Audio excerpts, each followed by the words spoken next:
여러분 안녕하십니까? 이수욱TV의 이수욱PD입니다. 제가 게임 체인저 방송을 이제 시작해서 꽤 이렇게 이제 하나의 테마로 이렇게 쭉 끌어오고 있는데, 이수욱PD가 예상했던 그런 게임 체인저라는 거는 이제 어떤 변화를 얘기하는 거겠죠. 근데 그 변화가 그렇게 쉽지는 않죠. 그랬기 때문에 많은 이들이 시도를 했고 실패를 했습니다.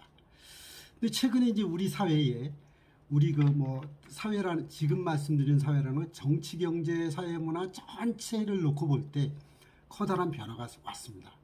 그 이른바 이제 그 국민의힘의 이준석 그 당 대표가 약관의 나이에 비상대책위원이 되더니 30대 중반에 당 대표가 된 것이죠. 이건 뭐 전무후무하죠. 이 정도의 일이라면은 그야말로 전무후무한 일입니다. 우리는 이제 프랑스의 마크롱 대통령을 많이 생각합니다. 염두에 두죠. 그런데 그보다도 더 센 그런 것이 우리에게 왔습니다. 그 배경을 보니까 이준석 현상의 배경을 보자면 뭐 정치적, 경제적, 사회 문화적 이제 그런 현상에 대한 해석을 좀 해보려고 합니다. 우선 무엇보다도 경제적으로 보자면은 이제 포스트 코로나 시기가 온 겁니다. 쉽게 얘기하면 본격적으로 포스트 코로나입니다. 쉽게 얘기하면 지금 코로나가 잡히고 있습니다. 미국이 잡혔고 뭐 그 다음에 선진 각국이 잡혔고 그 다음에 중국은 이미 잡혀 있었고, 그러다 보니까 우리나라도 G7이거든요. 우리나라가 G7에 초청이 돼서 갔거든요. 그 앞으로 우리나라는 G7이 될 것이냐 말 것이냐, 저는 확고하게 된다고 믿는 사람 중에 한 사람입니다. 왜 그러냐 하면은 우리 이제 지금 유명한 해외 석학들이 보는, 경제학자들이 보는 가장 핵심적인 그런 경제 변화는 4차 산업혁명에서 온다고 봅니다. 이른바 3, 4년 전만 해도 4차 산업혁명이 뭐 그냥 디지털의 연장선이다 뭐 이렇게 많이들 표현하기를 좀 이렇게 어려워했는데 4차 산업혁명이 맞습니다. 그러니까 엘빈 토플러가 얘기했던 미래 쇼크라든가 이런 것들이 정말 이루어져서 현재에 이르는 것입니다. 그것이 바로 AI 혁명이었던 거죠. 그래서 저는 개인적으로 이수 PD가 계속 게임 체인저를 주장하는 것 중에 가장 덕목 1은 모빌리티입니다. 모빌리티 산업이 우리나라를, 대한민국을 현재 G10 정도 이렇게 OECD 10으로 보는데 어떤 뭐라 그럴까 고기를 뛰어넘는, 요게 이제 가장 핵심 사항이었거든요. 우리가 그러니까 소득 수준이 2만 불에서 3만 불 뛰어오르기 그렇게 힘들었는데 그 다음에 3만 불 이후에는 어떻게 우리가 길을 잃을 것인가, 이런 거에 지금 왔다 갔다 했었는데 잃지 않았다는 것입니다. 그게 이제 저는 이제 모빌리티 산업으로 보는데, 왜냐하면은 거기에는 우리가 이른바 얘기하는 이 자동차, 내연기관 자동차의 가솔린 엔진을 드러낸 다음에 거기에 놓여진 전기차 배터리, 차량 전장 자체가 이렇다면은 거기에 딱 넣어지는 것이 전기차 배터리인데, 전기로 움직이는 차인데, 여기 이 배터리가 우리 대한민국의 이제 배터리가 지금 선두를 달리고 있죠. 자, 그러다 보니까 그것뿐만이 아니고 자동차는 원래 차체를 만드는, 우리가 완성차를 만드는 그런 기반이 현대차가 있지 않습니까? 현대기아차.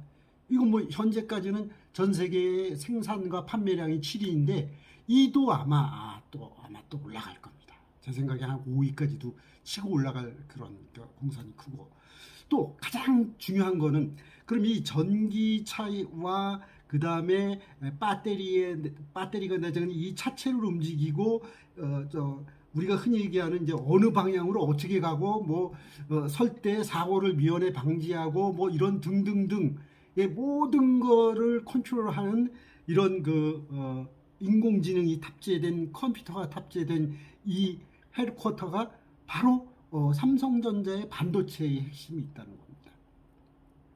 자, 그런데 자, 그래서 이제 삼성과 현대와 그다음에 뭐 LG, SK가 이제 우리 그룹들이 가지고 있는 그런 그 역량이 이 자동차를 움직이게 하는데, 이 자동차가 만들어졌는데 이 자동차가 굴러다닐 길은 어디냐?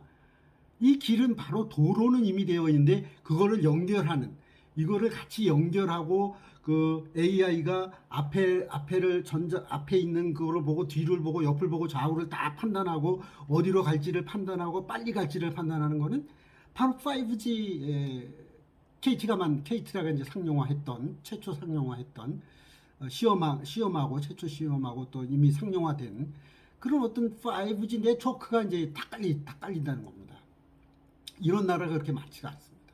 그래서 이제 경제적으로 보면 이 포스트 코로나에 오는 그런 커다란 그 웨이브, 커다란 4차 산업의 그거를 이준석 대표는 볼 수 있는 것이죠. 정기 때문에 보는 겁니다. 물론 이제 흔히 이제 같이 뛰어들었던 이제 안철수 대표라든가 뭐 여러 분들이 있죠. 그런 그 융합을 하는 그런 그 과학자들도 있었는데 그분들은 이제 정치적으로도 같이 나오고 그랬죠. 그런데 이준석 대표는 그런 것을 그냥 생활화로 받아들이는 사람 중에 한 사람이다, 이렇게 보는 거죠. 그래서 공공 그 자전거인 따릉이를 그냥 맨날 타고 다녔던 거예요.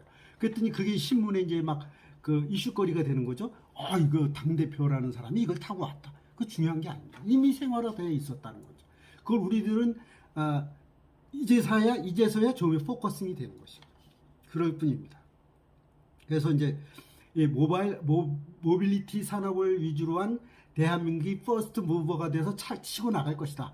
이 4차 산업, 조금 전에 얘기했던 그런 자동차의 이제 메타버스라든가, 그래서 메타버스라는 게 뭐냐면 AR, Augmented Reality, 그 다음에 VR, Virtual Reality 이런 것 같은 가상현실과 그 다음에 증강현실, 그 다음에 믹스현실, 이런 것들이 심어져서 거기에 인공지능화된 아바타들이 움직이면서 일하고 회담하고 이야기하고 그 다음에 휴식을 즐기는 이런 것이 메타버스 환경이라는 것입니다. 그렇죠? 그래서 이제 그런 것들이 심어져 있다는 거예요. 그리고 IoT나 이런 것들은 뭐 당연히 뭐 부수적으로 다 들어가는데, 그래서 4차 산업혁명의 꽃은 저는 이제 모빌리티 산업으로 봤었고, 그것이 이제 포스트 코로나를 이끌어갈 것이다. 뭐 이렇게 봤던 것이다. 물론 이제 근접해 있는 여러 가지 나노라든가 뭐 이런 거, 바이오 이런 것도 같이 가기는 하지만 엣지 있게 가는 전략은 이것이다. 그런데 이제 이 엣지 전략을 볼 수 있는 눈을 국가 지도자라든가 이분들이 볼 수 있느냐, 그런 것들이 굉장히 중요했다 이겁니다. 그래서 이제 이게 이준석 현상이 나타나는 배경에는, 경제적 배경에는 이런 게 있었다. 뭐 이렇게 그렇게 보는 것이고요. 또 두 번째로 따지자면 이제 국제 정세죠. 글로벌 현상인데, 이거 뭐 요번에 그 G7 회의에서도 밝혀졌지만 중국이 초대가 안 됐지 않습니까? 왜 그랬을까요? 바이든이 생각하는 나토라든가 유럽권하고 서구권이 봤던 저 중국에 대해서는 지금 이제 결국에는 그 무역 전쟁도 하고 있었지만 정치적으로나 군사적으로 완전히 대치 국면으로 들어간 겁니다. 중국이 잘 해왔어요, 사실은. 역사적으로 보면 등소평이 개방 정책을 펴고 후진타오가 우리나라에도 오고 그 당시에 많이 이렇게 교류도 하고 뭐 그다음에 그 당시에는 그 공산주의를 그렇게 내세우지 않았다는 것이 1대1로라고 해서 뭐 해상이나 대륙에서 자기들이 큰 길을 가겠다, 중국 굴기를 충분히 20년 전에도 얘기는 했지만 그것이 중국의 길일 뿐이지 다른 곳에 영향을 미치려고 했을 때 서구는 거부 반응이 나오는 겁니다. 미국이 그런데 미국의 트럼프 대통령이 해왔던 무작정적인 그냥 막 이렇게 트럼프 대통령은 다 싫다 그랬지 않습니까? 사실은 미국이 가지고 있었던 그런 국제적인 질서 역량이라든가 그런 거를 팽개치고 막 뛰어나가고 이런 전략이었는데, 바이든은 그렇지 않다는 거예요. 다시 다 들어가서 기후 협약이라든가 또는 뭐 WTO 뭐 이런 것도 성실하게 준수하면서 같이 공존하는 사회를 만들겠다 이겁니다. 그렇기 때문에 중국이 이제까지 펴왔던, 지금 이제 시진핑이 너무 이제 중국 위주로의 어떤 이렇게 전진 전략이 서서히 이제 브레이크가 걸리는 겁니다. 그래서 중국도 이제는 좀 호흡 조절을 해야 되는 겁니다. 그렇지 않으면은 이것이 큰 어떤 그런 물론 이제 정변도 발생할 수 있는 것이고 무역 전쟁이 더 심화될 수도 있는 겁니다. 무역 전쟁이 심화돼서 좋을 거는 중국도 손해가 될 수 있습니다.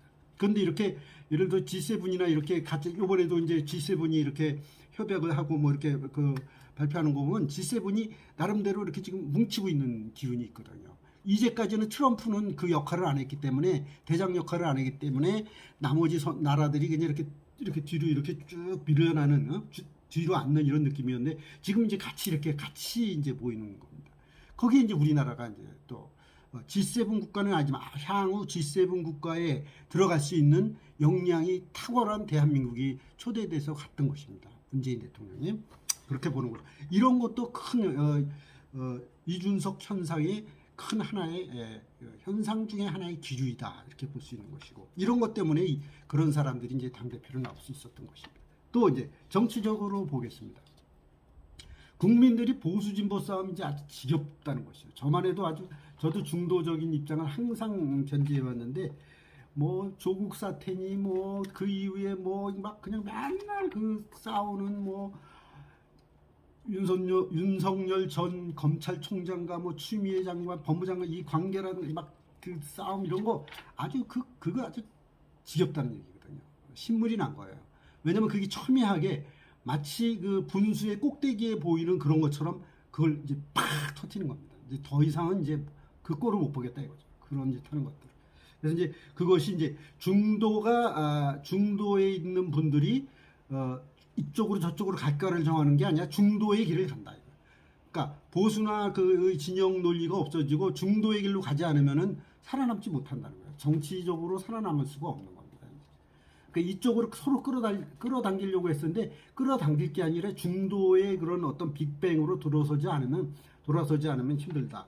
그런데 이런 그 중도의 빅뱅에 바로 이제까지 젊은 세대인 약관의 나이에 정치에 입문한 이준석 대표가 있었다. 이렇게 보는 겁니다. 이준석 대표는 인재 등용도 새롭게 짜겠다 이렇게 하는 거 아닙니다. 이렇게 하지 않습니까? 지방자치단체장이라든가 지방의회에서 나오는 분들이 보면은 역량이 미달되는데도 불구하고 물론 수도권 도시권에서는 역량이 뛰어난 분들도 있고 물론 촌에도 있어요. 그런데 그런 어떤 대국민이라든가 이런 분들에게 설득하고 이러는 역량이라든가 뭐 보고하는 역량이라든가 발표하는 역량이라든가 무슨 창의적인 아이디어를 끌어내는데 역량이 부족한 분들이 무조건 그냥 뛰어들어서 그냥 막 이렇게 하는 거에 대해서 이렇게 가이드라인을 제시하겠다 이렇게 되는 겁니다. 이게 무슨 시험을 본다 그러니까 또 나름 난리가 나는데 시험이 아니라 자격에 대한 논증을 하겠다 이런 가이드라인을 세워서 이렇게 이렇게 면접이나 이럴 때 걸르면 이게 다 걸러지거든요. 충분히 걸러집니다. 그런 거를 의미합니다. 자, 그래서 이제 첫 번째 제가 이제 경제적인 면에서 포스트 코로나를 말씀드렸고, 그 다음에 글로벌 질서에 대해서 말씀을 드렸고, 정치적인 면에서 말씀드렸습니다. 마지막입니다. 사회 문화적인 문제입니다. 이준석 현상이 시작될 때 어떤 상황이 대한민국에 일어났냐면 2030 세대의 저항과 배신과 반항이었습니다. 배신이라기보다 돌아선 거죠. 2030 세대가 그냥 이렇게 환호했던 그런 기대와 열망과 호프와 비전, 희망을 저버린 겁니다. 그렇게 이 세대가 그러니까 이거는 기성세대가 될 수 있는 거예요. 세대를 보면 기성세대고 정치권으로 보면 여권이 져버린 겁니다. 이제 뒤늦게 그거를 흉내라도 내고 따라가려고 하는데 이게 되는 게 아니에요. 그냥 이렇게 흉내내고 따라가고 그냥 답습한다고 돼서 될 문제는 아닙니다. 최소한 이준석 현상은 10년이란 기간을 그냥 직면에 현장에서 보고 느낀 것을 반대로 하기 때문에 지금 이게 가능했다는 것입니다. 그래서 이런 것들이 변화할 것이다. 크게 변화할 것이다. 이렇게 보는 것입니다. 대한민국은 어떻게 변화할까요? 저는 이제 다시 또 오므려서 얘기를 하자면 이준석 현상이 가져온 이 현상에 의해서 지도자급들이 다 바뀌고 대한민국의 브레인이 바뀌어서 대한민국은 어떻게 된다? 결과적으로 보면 G7에 갑니다. G7에 간다는 의미는 뭐냐면 또 분배 또한 이제까지 이제 얘기도 많이 나오겠지만 소득 재분배라든가 이런 등등의 얘기, 기본소득제니 이런 얘기도 나오는데 이러한 부분도 이제는 누가 하니까 우리는 뭐 이렇게 손가락질 그런 게 아니라 같이 공유하면서 고민해야 될 때가 된 겁니다. 남들이 하기 때문에 반대쪽에서 하기 때문에 우리는 생각을 안 하고 그 반대 논리를 펴는 이건 아닙니다. 들어가서 진짜 진실로 연구해 보니까 이 길이 옳다면은 같이 가는 겁니다. 이것이 공존일 것입니다. 공존이라는 게 뭡니까? 한쪽은 죽고 한쪽은 살리고 이렇게 서로 진영 싸움을 하고 있어야 되는데 그건 아닙니다. 그런 저쪽에서 치고 나가니까 우리는 이제 이걸 어떻게 반대하고 이거를 자꾸 이렇게 회방만 놓냐? 그건 아니라는 겁니다. 중도의 국민들이 보기에 옳으면 가는 거라. 그게 바른 길이고 올바른 길이라는 것입니다. 여러분, 오늘 이숙TV가 게임 체인저 부문에서 이준석 현상을 들여다봤습니다. 우리나라가 좀 더 나아지는 길로 가기를 바라면서 오늘의 시간을 마치도록 하겠습니다. 여러분, 감사합니다.